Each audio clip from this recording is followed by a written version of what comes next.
Bonjour, c'est Cryptoly, j'espère que vous allez bien. Aujourd'hui, on va parler de pourquoi on est dans le rouge et est-ce qu'on peut continuer à l'être sur cette fin de semaine. Qu'est-ce qui est en train de se passer avec le réveil du marché américain? Et oui, on a eu une période d'accalmie avec une grosse performance, en tout cas une accélération très forte de BTC et des altcoins qui était plutôt agréable pour cette fin d'année et surtout pour passer un Noël et des fêtes de fin d'année dans le vert. Mais est-ce que ça va être réellement le cas? Ça va être la question. Et je vais vous spoiler un petit peu. Je pense qu'il va falloir s'accrocher plutôt psychologiquement. Vous allez vite comprendre pourquoi. On va commencer avec le S&P 500, donc toujours un peu l'économie américaine qui domine une grosse partie du mouvement que l'on retrouve aussi sur BTC. On voit qu'on a eu hier, encore une fois, une journée plutôt positive alors qu'on avait un marché qui était fermé, et là on voit que le début de journée est relativement flat, donc très peu de volatilité. Je pense que ça va être un petit peu l'indicateur de ce qui va se passer sur les 15 prochains jours. Je vais vous expliquer ça un petit peu plus en amont. Sur BTC, on voit que on a eu une journée hier qui était plutôt positive, et là on voit que on a beaucoup plus de mal. On est en train d'aller retracer, on n'arrive pas à casser ces 100 000 $, hein. Encore toujours grosse résistance, quelque chose qui est très dur à passer, et on voit qu'il y a très peu de volume de liquidation sur les cryptos d'ordre général, avec 224 millions de dollars, dont 154 millions de dollars de longs. Bon, ça fait beaucoup de longs, mais somme toute, c'est des petits montants. C'est quelque chose que on voit habituellement dans quelque chose qui est en forme de consolidation. Moi, ça me rappelle des chiffres qu'on a pu connaître même en bear market. D'accord? Donc on est vraiment dans très peu de momentum, très peu de clusters de liquidation. Normalement, on devrait être plus dans les alentours de 500 millions, voire même 1 milliard quand on a un véritable mouvement de BTC. Là, ce n'est pas le cas. On voit qu'on a un marché qui est en train de se comprimer. C'est quelque chose qui va certainement se faire. Je vais vous expliquer un petit peu ma théorie pour cette fin d'année et ce qui est en train de se passer. Déjà, ce qui est sûr et certain, c'est que on a beaucoup de mal. Déjà, on va regarder ça, à passer la barre des 100 000 $. On voit bien la barre des 100 000 $ qui est bien présente ici, qui a commencé avec la première attaque qu'on a effectuée, qui a été un gros rejet. On voit que on a maintenu justement le cours à distance, on a réussi à casser, on est reparti, et on voit que ça a servi de support, résistance. Et là, on voit que c'est exactement les 100 000 $ qu'on n'arrive pas à passer. On est vraiment en préparation des 100 000 $, et on a cette limite, cette barre, ici, cette résistance de 99 200, qui est vraiment très forte. Il faut la considérer. Je pense que c'est globalement la représentation des 100 000 $, que ce soit dans le CME, que ce soit dans le all market. On est vraiment ici dans la zone de polarité du cours. Si on arrive à repasser au-dessus, on aura un momentum assez fort, avec beaucoup de liquidation, je vais vous le montrer dans quelques instants. Mais est-ce qu'on a un momentum suffisamment fort maintenant pour aller casser les 100 000 $? Surtout quand on est en fin d'année. Ça, on va vite voir, notamment avec l'ouverture du marché américain. Ça va être eux qui vont plus ou moins décider est-ce qu'on a du volume ou pas. À savoir que quand on regarde les injections ou les sorties de liquidité au niveau de l'ETF spot Bitcoin, on n'a rien eu hier. Ça va être intéressant de voir le momentum. Est-ce que hier a servi de reset pour pouvoir repartir en positif et non pas en négatif? Ça va être vraiment la grosse question. Bon, autre chose, c'est que pour moi, on va osciller entre cette zone-là et globalement la zone des 92 000, donc qui est pour moi la zone basse, la zone haute. Il est fort probable de voir une forme d'accumulation qui se structure ici, avec potentiellement une compression qui va se mettre en place. Ça, ce serait le plus positif que l'on pourrait retrouver durant cette période de fin d'année, parce qu'on rappelle que durant cette période de fin d'année, historiquement, quand on regarde la majorité du temps, on se retrouve dans très peu de volatilité, que ce soit sur le marché traditionnel, que ce soit dans les crypto-monnaies, et généralement, ce sont des zones dans lesquelles on a des compressions de volume, de volatilité, pour préparer après la réouverture du marché sur janvier 2025 pour nous. Alors, pourquoi je vous dis que ça va être dur psychologiquement? Parce que on attend beaucoup des cours et on est souvent très impatient. Sauf que, en réalité, il va falloir attendre la réouverture du marché pour retrouver une réaccélération vraiment puissante et vraiment forte. En tout cas, c'est la théorie que j'ai à l'heure actuelle, et je pense qu'il est probable d'aller retourner dans des zones comme les 95 pour aller chercher des zones de liquidité, voire même, pourquoi pas, à un moment donné, faire une petite mèche pour aller liquider, puis après repartir. D'accord? C'est rien d'incongru. C'est quelque chose qu'on voit assez fréquemment. Je vous avais dit qu'on allait chercher la liquidité qui se trouvait là, on est allé la prendre. Ici, le mouvement n'est pas assez fort à mon goût. D'accord? Là, actuellement, le mouvement est plutôt mou du genou. Donc, il est fort probable qu'on aille chercher ici les 97 dans un premier temps pour ensuite soit aller réattaquer un petit peu à la hausse pour ensuite réattaquer à la baisse. Dans tous les cas, il va falloir casser la barre des 100 000 $. Tant que c'est pas cassé, bah ça va être très compliqué parce qu'on sait que c'est vraiment une très grosse résistance. Et donc là, pour moi, il faut vraiment du volume, il faut du momentum pour pouvoir y arriver. Et là, ça va être compliqué avec globalement un marché qui est déjà un petit peu mou et qui va l'être de plus en plus jusqu'à la fin de l'année et jusqu'au redémarrage de la partie US au niveau de l'économie générale et sur globalement le marché américain classique. Alors je voulais juste revenir un petit peu plus sur pas mal de choses, revenir notamment dans ce qui s'est passé en 2020 et on va repasser d'ailleurs en daily, ça va être intéressant de faire une comparaison de ce côté-là avec 2020 en daily et vous allez voir que on se retrouve quand même dans quelque chose qui est différent et en même temps identique qui pourrait nous arriver. C'est pour ça que je vous le montre, qui est à contrario de ce que je vous ai expliqué il y a quelques instants. En 2020, ce qui s'est passé, c'est que on a eu une préparation ici de Noël, c'est-à-dire de Christmas. On voit que jusqu'à Christmas, globalement, on est dans une forme de consolidation de marché, voire même de chute, puis ensuite on est reparti. Si on regarde un petit peu le mouvement que l'on a pu avoir pour bien se représenter, on a eu moins 10%, ok, ça représente un peu le mouvement que l'on a eu.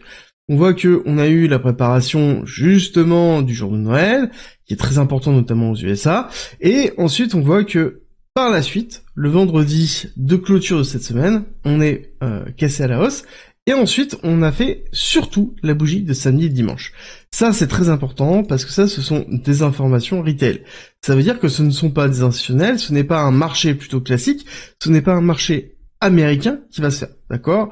Donc, ce que l'on peut espérer, dans le meilleur des cas, c'est si jamais on se trompe et qu'on est dans une démarche à se dire qu'on est comme en 2020 avec un marché qui est plutôt bullish, ça veut dire qu'on va avoir potentiellement encore un travail du cours dans cette zone-là, et sur vendredi, samedi, dimanche, une accélération haussière. Avec une accélération haussière qui est basée principalement par un trading qui ne va pas être institutionnel et donc qui va être beaucoup plus retail, ça veut dire une véritable arrivée des retail. Maintenant, la question c'est est-ce que c'est réellement le cas ou pas? Pour moi, je vous avoue ne pas être le plus convaincu du monde, donc il va falloir surveiller de très très près au niveau du cours ce qui va se passer aujourd'hui, surtout vendredi, samedi, dimanche, parce que c'est là où on va voir si oui ou non on a des retail et comment se comporte le marché américain à l'ouverture. Est-ce qu'on va avoir une consolidation? Est-ce qu'on va avoir une injection des fonds au niveau des ETF spot Bitcoin? Ça, ce serait vraiment un momentum qui serait suffisant avec l'arrivée des retail pour pouvoir casser les 100 000 et aller chercher un nouvel ATH, casser les 110 000, etc. Parce qu'on parle beaucoup des 110 000, mais on sait très bien que plus on en parle, plus la masse est persuadée qu'on va y arriver, et moins on a de chance d'y arriver. Donc il faut systématiquement pondérer cette partie-là, voir est-ce qu'on est dans une dynamique qui est plutôt haussière ou pas. Pour moi, on est dans une dynamique qui est neutre, qui n'est pas baissière ni haussière. On est dans une forme de ranging, de consolidation, qui explique aussi le comportement des altcoins que l'on a pu connaître alors qu'on avait un BTC qui était en train de chuter. Je vous avais fait une vidéo dédiée par rapport à ça. Dans tous les cas, aussi réponse, demain, dans la quotidienne, on verra bien si le 26 décembre, on va avoir de la liquidité qui va sortir ou entrer au niveau des ETF. Ça va être vraiment important. Parce que je rappelle qu'on est souvent pressé, on a l'impression que tout doit se jouer vite, rapidement, maintenant, tout de suite, alors qu'il faut encore une fois le temps. Quand on regarde un petit peu la stratégie du Salvador, justement, ça nous rappelle un petit peu ça, parce que on a des manigances qui sont en cours. C'est-à-dire que le Salvador, je vous en avais parlé, c'est un pays qui a accepté Bitcoin comme monnaie légale, qui a acheté et investi énormément en Bitcoin durant le bear market, qui s'est fait roaster, c'est-à-dire que les gens ont critiqué vivement le Salvador en disant que c'était une ineptie, sauf que à côté il est repassé positif et maintenant il a un poids tel qu'il est capable de pouvoir négocier avec le FMI, le Fonds monétaire international. Ça, je vous en avais parlé, il a négocié 1,4 milliard de dollars contre le fait de concéder un petit peu d'espace sur le fait que Bitcoin soit une monnaie légale et obligatoire. Maintenant, ce n'est plus trop le cas, mais est-ce que ça a changé la politique autour du Salvador? On attendait cette réponse. Bon, on l'a vu, il continue à injecter énormément de liquidités dans le Bitcoin. Il avait acheté 11 BTC, puis il en a racheté encore 11, donc il continue à investir parce qu'il considère que c'est quelque chose qui est fort, mais ça ne change rien au fait que il faut prendre son temps. Il a conscience qu'à un moment donné, il faut peut-être autre chose que juste du BTC, et surtout, je pense, profiter des opportunités, parce que c'est aussi ça, le marché. Et malgré toute la pression que met le FMI, le Salvador ne lâche pas, et quand on regarde, on a aussi la Russie qui a permis de mettre en place des trades internationaux grâce à Bitcoin et globalement les crypto-monnaies. Alors ce qui est intéressant, c'est que du coup, il y a eu une autre nouvelle, c'est qu'ils ont interdit pendant les prochaines années le minage de Bitcoin sur le territoire russe, pour problèmes électriques, qui sont pas suffisamment d'électricité, en tout cas de puissance énergétique. Alors ça, c'est intéressant de voir pourquoi ça arrive maintenant, alors que justement, aux USA, on est dans la politique inverse. On est limite, venez, surtout par exemple au Texas, où ils ont une volonté d'avoir des industries qui sont capables de pouvoir couper à n'importe quel moment leur consommation électrique pour laisser justement de la place pour les utilisateurs classiques. Et justement, les mineurs de BTC sont spécialistes dans ça. Dans tous les cas, ces deux nouvelles sont intéressantes parce que ça montre qu'il y a un véritable engouement qui est en train de se faire, principalement sur Bitcoin. C'est juste qu'on ne le voit pas tout à fait, parce que oui, on a toujours une notion que ça doit être tout de suite maintenant, mais ça c'est uniquement notre biais et notre impatience qui est liée aussi généralement par notre cupidité. Mais ce qui est sûr et certain, c'est que il y a une demande OTC qui est de plus en plus forte. Alors OTC, c'est over the counter, ça sous-entend que ce sont des personnes qui veulent acheter des gros montants en crypto, pas que Bitcoin, parce que dans l'article on nous explique que les demandes sont en train aussi d'aller sur autre chose que du Bitcoin. Les gens ont envie d'acheter avec des prix sans forcément faire bouger le marché. Et c'est le principe des OTC. Et ce marché est aussi très important à monitorer parce que il n'est pas représenté dans les graphiques que l'on voit là, et pourtant c'est là où se déroulent les plus grosses transactions qui ont lieu au niveau des crypto-monnaies, et on voit qu'il y a de plus en plus de demandes au niveau de BTC, mais aussi au niveau des cryptos, et ça ne fait que augmenter. Donc il y a bien ici une tendance générale qui est en train de se faire, il faut juste prendre du recul entre ses propres émotions et ce qui est en train de se passer. Alors c'est pour ça qu'il est très important d'avoir une compréhension de ce qu'est réellement le bull run, et d'avoir une stratégie pour être sûr de ne pas dériver, de ne pas réagir sur l'émotion et de ne pas être trop précipité. Et c'est le plus important pour réussir le bull run. Si ça vous intéresse, je vous rappelle qu'en commentaire en description, vous avez une stratégie d'achat, de vente et toute la partie psychologie qui sont expliquées dans un guide de 40 pages gratuit en commentaire en description si jamais ça vous intéresse. Bon, maintenant, BTC, c'est une chose, mais qu'est-ce qui se passe au niveau des altcoins? Et le meilleur moyen, c'est de regarder la dominance de Bitcoin. On voit qu'on est en train doucement de remonter au-dessus des 58%. Bon, clairement, on est dans une zone de consolidation. Je ne vais pas m'attendre à avoir un changement drastique, que ce soit même sur le total market cap, qui est de la représentation de la totalité des cryptos. Je pense qu'on est dans une forme de consolidation. On va voir certainement cette semaine, cette fin de semaine et la semaine prochaine, quelque chose de plutôt stable, très peu de volatilité. C'est quand même le plus probable. Encore une fois, on verra bien ce week-end ce qui va se passer. Est-ce que oui ou non on a un retour des retail? Mais je pense que ça ne va pas être le cas, et c'est intéressant de voir que après l'accélération et l'hyperaccélération qu'on a connue au niveau des altcoins, on a ici une respiration au niveau des alts. On le voit bien, donc là c'est la représentation de tous les altcoins versus BTC. BTC, c'est la petite ligne bleue qui se trouve là où il y a mon curseur, et on voit que les altcoins sont ici en consolidation, mais toujours c'est très intéressant de voir ça, parce que dès qu'on commence à avoir une contraction de BTC, et une contraction du volume, on a un resserrement des performances au niveau des altcoins, donc ça veut dire que les alts sont en train de se resserrer par rapport à BTC, et quand on voit ça, généralement, ça veut dire qu'on prépare un prochain gros mouvement. La grande question, c'est quand aura lieu ce grand mouvement? C'est là où il faut pas être trop pressé, il faut surtout préparer ses pions petit à petit. Si jamais on a un retracement, pas de retracement, si on éclate tout de suite, le plus important c'est de savoir si on est exposé comme il faut, et si on a les billes pour pouvoir se réexposer si jamais on a une opportunité. D'ailleurs dites-moi si c'est votre cas, est-ce que vous êtes déjà 100% in, 80-90% exposé au niveau des cryptos? Ça m'intéresse de voir un peu votre état sur cette fin d'année 2024. Bon, clairement, ce qui est sûr, c'est que au niveau des altcoins, Solana est un peu en train de chuter en ce moment.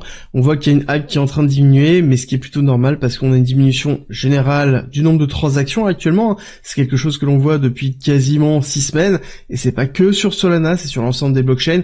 On a une respiration de marché, il faut penser autrement. Pour moi, on est vraiment dans cette dynamique où on est dans une forme de respiration générale, et ça se voit aussi sur les altcoins. Et Solana est en respiration dedans, parce que oui, il y a moins de transactions, il y a moins de besoins au niveau des meme coins, mais ce qui est plutôt normal, parce qu'on a une nouvelle tendance qui est en train d'émerger, qui est les agents IA, dans lequel, en effet, on a une tendance et un mix entre la représentation de communautaires, plutôt propre au meme coin, et à côté l'utilisation de l'intelligence artificielle avec une représentation d'une entité potentielle, d'une personne, qui peut être, pour le plus connu, une forme d'influenceur intelligence artificielle. Donc pour moi, ça va être à surveiller comment va se dérouler cette tendance, et cette tendance n'est pas actuellement sur Solana, mais par exemple sur Base, et il va falloir surveiller avec Virtuals ce qui est en train de se passer. Mais donc, encore une fois, on a une micro-tendance qui est en train de se faire. Est-ce qu'elle va se transformer en narratif? Ça, on le verra très très vite, mais c'est intéressant si jamais vous voulez surfer cette vague. Mais surtout, ne pensez pas que c'est trop tard. Parce que le meilleur exemple que l'on peut retrouver, c'est notamment sur des cryptos où on a un biais cognitif qui se met à chaque fois. Globalement, à chaque fois, on est bientôt au niveau du top. Et sauf que, in fine, on ne sait jamais quand est-ce que c'est le top purement, et la représentation de quelque chose qui est trop cher est purement personnelle, et n'est pas forcément une représentation de la réalité, donc prenez un maximum de recul, surtout quand on est dans une phase de bull run et d'accélération exponentielle. Il ne faut pas avoir une représentation limitée et simple, il faut bien comprendre qu'on peut avoir des hyper accélérations, comme on a pu le connaître par exemple avec GLD en 2021 avec le lancement de Maillard, où on a eu une hyper accélération de quelque chose qui était déjà coté comme étant trop cher. Donc prenez un maximum de recul et surtout adaptez votre stratégie. Et j'espère que cette vidéo vous a plu. Si c'est le cas, avant de partir, n'oubliez pas un petit like et vous abonner si c'est pas déjà fait. Et on se retrouve très vite pour une nouvelle vidéo.